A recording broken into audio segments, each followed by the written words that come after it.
Haleluya. Baik Bapak Ibu Saudaraku yang dikasihi oleh Tuhan, kita akan mendengarkan firman Tuhan pada saat pagi hari ini. Kita akan berbicara seputaran buah-buah roh.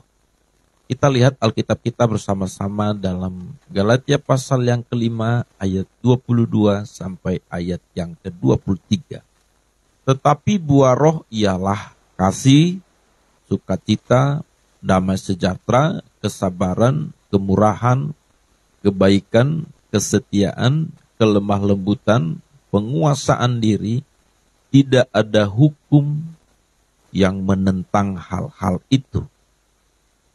Nah, saudara, dikatakan oleh Rasul Paulus bahwa tetapi buah roh ialah. Ini kan sambungan dari yang dia menjelaskan tentang perbuatan-perbuatan daging itu. Dan perbuatan-perbuatan daging membuat kita atau seseorang atau orang yang hidup dalam perbuatan daging, maka dia tidak akan memperoleh bagian dalam kerajaan Allah. Maka dia terus melanjutkan, tetapi semestinya kita orang yang ada di dalam Kristus harus memiliki buah-buah roh seperti kasih, sukacita, damai sejahtera, kesabaran, kemurahan, kebaikan, kesetiaan, kelemah lembutan, penguasaan diri, dan tidak ada hukum yang menentang hal-hal ini. Nah, Bapak Ibu Saudaraku dikasihi oleh Tuhan, kita hari ini berbicara tentang buah roh yang pertama, yaitu kasih. Tapi perlu kita memberikan sebuah pemahaman juga bahwa ini bukan berarti ada bicara tentang buah roh, bukan berarti ada sembilan jenis buah.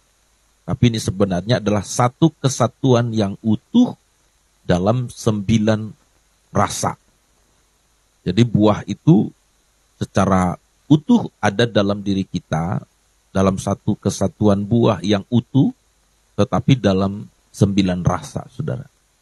Yaitu kasih, sukacita, damai sejahtera, kesabaran, kemurahan, kebaikan, kesetiaan, dan kelemah lembutan, dan penguasaan diri. Jadi bukan satu buah kasih, satu buah sukacita, satu buah damai, satu buah kesabaran, tidak. Tapi satu buah itu adalah buah roh yang dalam 9 rasa lebih tepatnya. Maka ini juga bisa sering dibagi menjadi 3 kategori. Yang pertama bahwa kasih, sukacita dan damai itu adalah karakter kita yang berhubungan dengan Allah.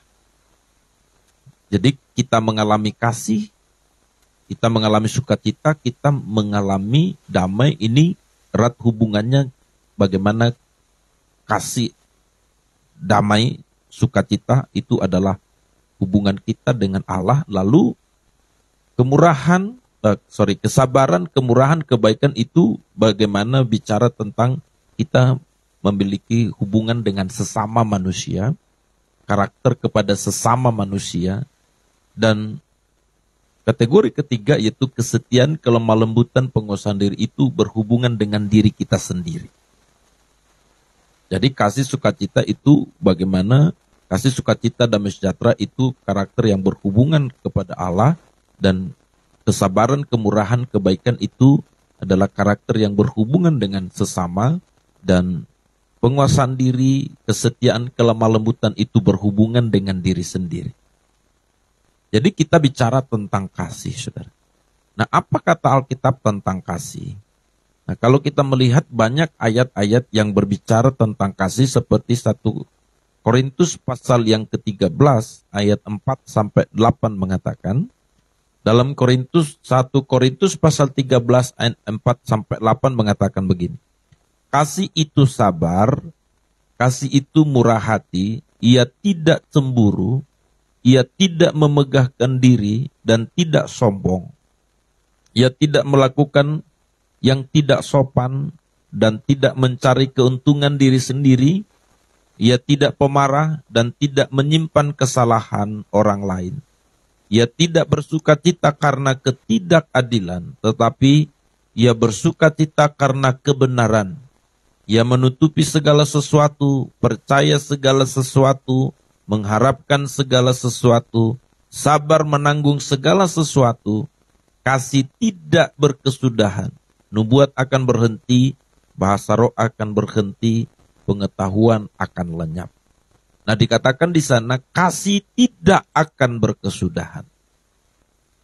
Nah, itu sebabnya Bapak Ibu Saudaraku yang dikasih oleh Tuhan, kita mesti memiliki namanya buah roh kasih.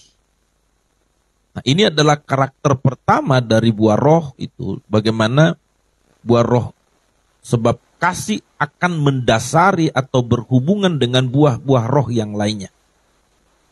Nah, kasih yang seperti apa yang dimaksud oleh Tuhan di sini? Jadi buah roh berbicara tentang kasih itu dalam bahasa lain disebut, yang sering kita dengar juga adalah kasih dalam kata agape. Kata kasih dalam kata agape ini adalah artinya bahwa kebaikan atau kebajikan yang kita lakukan tanpa syarat. Jadi kasih agape itu adalah kebaikan atau kebajikan yang kita lakukan tanpa syarat. Atau dengan kata lain, bukan karena sebab akibat. Maksudnya bagaimana ini? Nah, kalau kita mengasihi oleh karena dia saudara kita, dia satu marga dengan kita, atau dia anak kita, dia orang tua kita, atau dia satu suku kita, satu bangsa kita, itu kan kasih bersyarat. Makanya kita mengenal ada kasih agape, filia, storge. Nah, jadi kalau kita mengasihi seseorang oleh karena ada syaratnya, contohnya dia keluarga kita, saudara kita, orang tua kita, anak kita, satu bangsa kita, satu gereja kita, satu marga kita. Atau ada lagi contohnya kita mengasihi dia karena dia adalah kekasih kita, pasangan kita, atau kita suka dengan dia. Jadi itu adalah kasih bersyarat. Jadi berarti kasih yang seperti itu bukan yang disebut buah roh. Jadi kalau selama ini kita mengasihi seseorang karena ada syaratnya, teman, sahabat, satu gereja, dia baik, atau macam-macam syarat lain, maka itu bukanlah buah roh.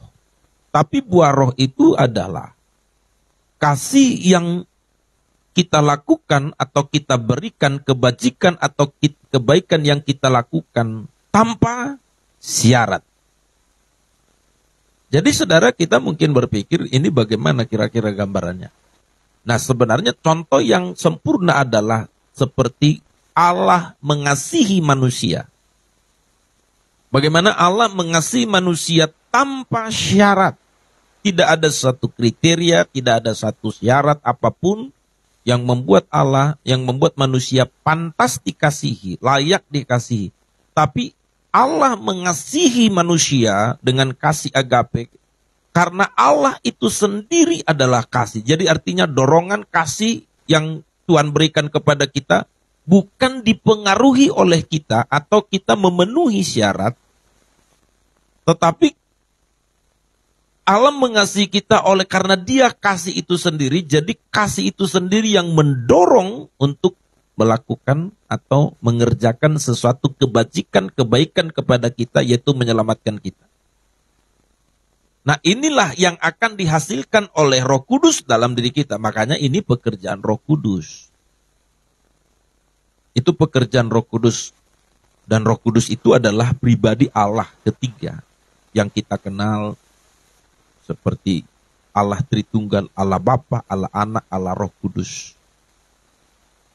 Jadi sebabnya saudaraku yang dikasihi oleh Tuhan, kalau kita memiliki buah roh kasih, jadi kita memiliki kualitas kasih seperti kasih Allah kepada kita, kasih tanpa syarat.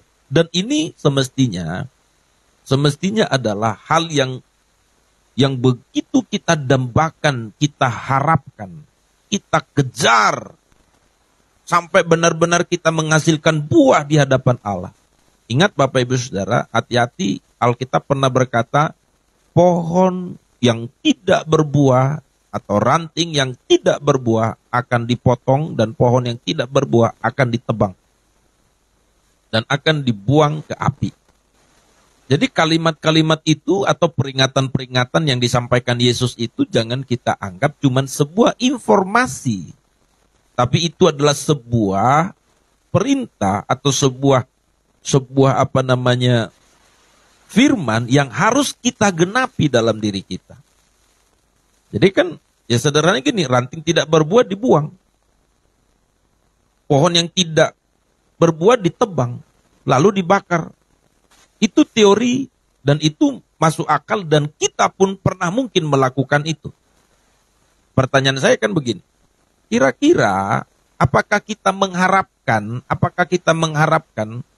pohon itu, kita yang mengharapkan pohon itu untuk kita buang, kita bakar? Ranting itu, kitakah mengharapkan supaya dia kita bakar? Tidak. Sebenarnya kita nggak mengharapkan pohon itu kita tebang, nggak mengharapkan ranting itu kita potong, nggak mengharapkan itu.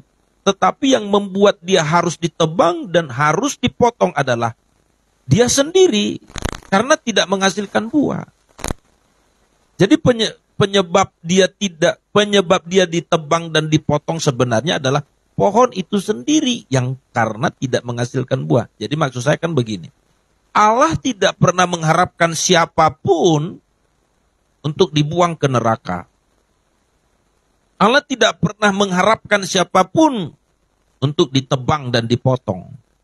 Tidak pernah. Dia mengharapkan semua kita berbuah. Tetapi akibat seseorang tidak berbuah dan tidak menghasilkan buah, maka dia menyebabkan dia harus dibuang dan dipotong dan dibakar. Boleh mengerti konsepnya ini? Amin. Jadi di sini saudara, berarti sekarang bebannya sekarang ada pada kita. Yang membuat seseorang suatu saat terbuang dan dilempar ke neraka bukan Allah dan bukan kemauannya. Tapi ini murni kemauan atau murni akibat dari kita menghasilkan buah. Jadi makanya buah pertobatan, buah roh jangan dianggap sebagai sesuatu yang tidak mutlak untuk kita miliki, Bapak Ibu. Kalau kita percaya firman Allah, kalau kita percaya apa yang dikatakan oleh Allah, semua pasti digenapi. Maka itu yang menjadi ratapan kita. Maksud saya ratapannya gimana ini? Tuhan, sampai hari ini aku belum bisa mengasihi seperti Engkau mengasihi orang lain seperti Engkau mengasihi aku. Jadi sebenarnya ini tidak berlebihan, tapi ini adalah standar Alkitab. Orang yang sudah memiliki kasih atau buah roh kasih adalah orang yang sampai pada level di mana kita bisa mengasihi musuh kita. Waduh, saya mau ngomong ini aja saudara kurang percaya diri ya. Maksudnya kurang percaya diri kalau dilihat dari diri sendiri kan. Ya kalau kita dilukai, dihianati kan kita masih kerap kali belum bisa. Ya kita mesti jujur ya, kita belum bisa dengan segenap hati kita memberkati ya. Perlu pertaruhan. Tapi kita kan bicara Alkitab, kita bicara kasih. Jadi kasih buah roh itu, yaitu kasih itu sampai kita bisa mengasihi, memberkati orang yang memusuhi kita. Contohnya Pak, Yesus di kayu salib. Yesus di kayu salib berkata, Bapa, ampuni mereka, sebab mereka tidak tahu apa yang mereka perbuat. Kalimat-kalimat Yesus juga sering disampaikan kepada kita bagaimana supaya kita mengampuni musuh, mendoakannya. Bahkan Paulus juga dalam khotbah-khotbahnya kepada jemaat-jemaat yang dilayani, dia selalu mengatakan, jika engkau tidak mengampuni orang lain dan tidak mengampuni saudaramu, kamu adalah seorang pembunuh. Kamu harus mengampuni dan memberkati orang lain, sebab ketika kamu melakukan itu sama halnya seperti kamu menumpukan bara api di atas kepalanya. Jadi Bapak Ibu Saudara, sekarang kita mesti melihat ini, dan ini menjadi sesuatu yang harus mendorong kita untuk terus hidup dalam Tuhan. Kita terus hidup dalam Tuhan. Sampai Roh Kudus mengerjakan sesuatu, mengerjakan buah-buah roh dalam diri kita. Dan ini dibutuhkan kepada penaklukan diri. Seperti apa kata Paulus dalam Galatia pasal 5 itu. Siapa yang dipimpin oleh roh, jadi mesti dipimpin. Nah, kalau Bapak Ibu Saudara mendengar firman pada saat hari ini, lalu kita langsung respon, oh iya juga ya. Tapi kalau kita berkata, alah, siapa yang bisa begitu? Nah, ini adalah merupakan sesuatu yang apa namanya, yang membuat kita apatis. Apatis merasa tidak mungkin, dan itu adalah menyangkali pekerjaan Tuhan dalam diri kita. Dan itu, maaf ya, itu bisa menjadi salah satu strategi setan untuk menggagalkan kita menghasilkan buah. Dan sekali lagi, ini bukan tentang kita punya kerja. Jadi kalau saudara sudah memiliki buah roh sekarang, saudara juga tidak boleh berbangga seolah-olah itu hasil dari kerja keras Bapak Ibu Saudara. Itu adalah pekerjaan Roh Kudus dalam diri kita. Tetapi kita harus memiliki sebuah ketaklukan, ketaatan kepadanya. Maka kalau kita sudah menghasilkan buah roh, itu bukan untuk kemuliaan kita, tapi untuk kemuliaan Bapa di sorga. Dan Bapa di sorga kelak akan memuliakan kita dalam kerajaannya. Yang setuju katakan amin, saudara. Maka ini merupakan hal penting untuk kita terus dalam perjalanan kerohanian kita ini. Mari kita terus meng-cross-check dengan jujur di hadapan Tuhan. Jadi kalau kita bicara tadi, saya mau mengatakan kasih itu, buah roh kasih adalah tidak bersyarat. Dan itu adalah kasih di mana sampai kita benar-benar bisa mengasihi orang yang memusuhi kita. Maka saudara yang dikasih oleh Tuhan. Jadi pengertiannya kan begini. Buah roh itu atau buah roh kasih itu adalah sesuatu yang Tuhan kerjakan dalam diri kita. Sehingga dorongan untuk mengasihi orang lain itu bukan dipengaruhi oleh orang tersebut. Jadi kan begini maksudnya. Kalau kita mengasihi anak kita, nah itu kan karena dia anak kita, maka kita terdorong mengasihinya. Itu kan faktor. Kalau dia nggak anak kita, ya kita nggak kasih dia seperti anak kita kan. Jadi penyebab kita mengasihi dia, sebab muncul dari dia. Dia adalah anak kita, maka kita mengasihi. Tapi kalau kasih agape adalah bukan soal siapa dia. Bukan soal siapa dia, tetapi soal kita punya kasih. Dan kasih itu yang mendorong kita untuk mengasihi siapapun. Dan tanpa memandang, tanpa melihat dia baik atau jahat, dia saudara atau bukan, dan lain sebagainya. Jadi, itu dorongan dari dalam diri. Itu dorongan dari dalam hati yang didorong oleh kasih. Seperti Tuhan Yesus, saudara. Nah, susah kita untuk menjelaskan, menerjemahkan ini, kalau kita belum bisa menerapkan dalam kehidupan kita. Tetapi saya percaya semua kita yang hadir hari ini, orang yang dikasihi Tuhan, orang yang dicintai Tuhan, dan kita punya kesempatan untuk melakukan dan mengerjakan firman ini. Makanya hanya Tuhan yang bisa mengerjakan dalam diri kita. Maka dibutuhkan kerendahan hati kita. Jadi kalau sekarang Bapak Ibu, kita mengampuni orang lain saja belum tuntas. Nah, kita harus lebih kerja keras. Maksud saya, lebih taklukkan hati pada Tuhan dan berkata, Tuhan, aku mau membebaskan diri dari segala kepahitan, kebencian ini. Sebab, supaya kita bisa menghasilkan atau memiliki buah roh. Karena nggak mungkin Bapak, Ibu, dan saya memiliki buah roh kalau mengampuni orang yang bersalah saja pun kita belum tuntas. Saya ulang, tidak mungkin kita memiliki buah roh kasih kalau mengampuni orang yang bersalah kepada kita pun kita belum tuntas. Karena buah roh itu, kasih itu sampai masuk ke dalam sebuah dimensi atau level atau tingkat di mana kita mampu mengasihi orang yang membenci kita. Saya katakan di awal tadi saya ngomong ini, waduh gimana ya? Seperti tidak percaya diri begitu ya. Tetapi itu adalah sebuah kebenaran. Dan ini bukan tentang saya. Dan ini adalah tentang kebenaran yang harus kita kerjakan bersama. Bapak Ibu, saudara dan saya sama. Kita punya beban yang sama. Cuman mungkin yang membedakan kita adalah ada tahapan atau tingkatan yang lebih. Seperti kelas gitu ya. Ada yang kelasnya masih TK, SD, SMP, SMA, kuliah, S1, S2, S3, doktor, profesor gitu ya. Tapi semua itu kan sama-sama pembelajar ya. Semua itu kan pembelajar semua. Nah, jadi semestinya yang doktor, profesor nggak boleh merendahkan TK.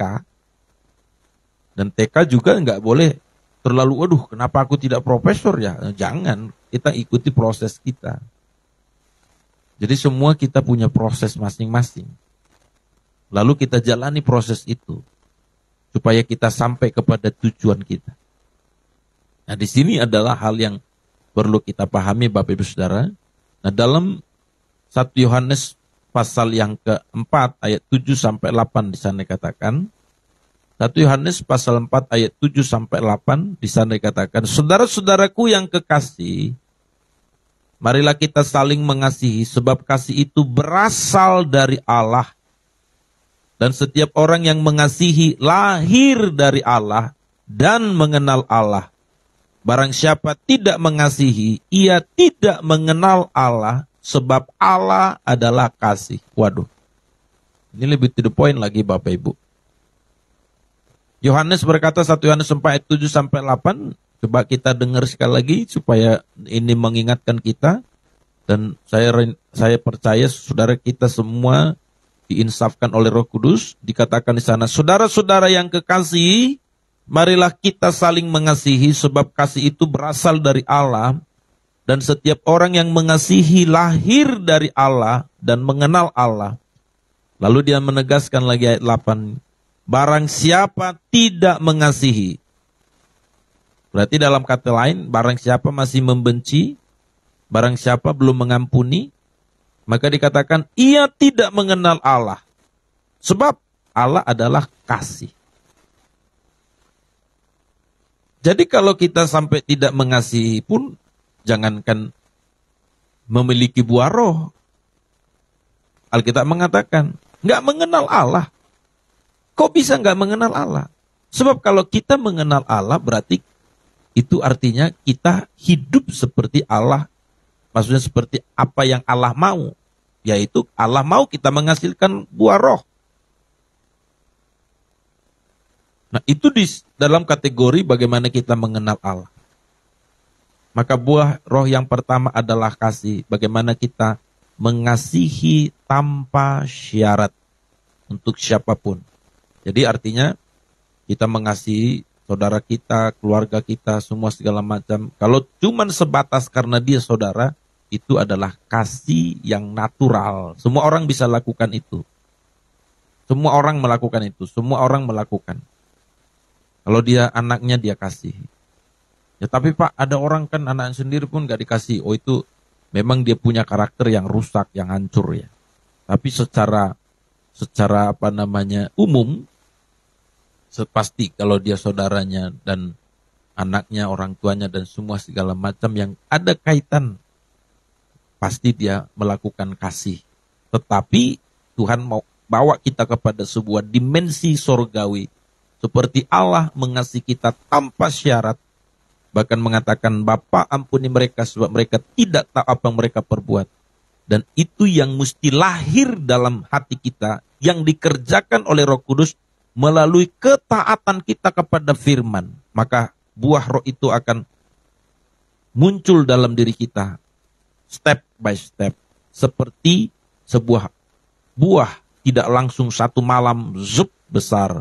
Tapi buah itu mulai dari bunganya, terus lama-kelamaan menjadi biji buah dan sampai matang dan layak untuk dikonsumsi. Amin. Firman Tuhan, kiranya firman ini memberkati kita semuanya dimanapun kita berada.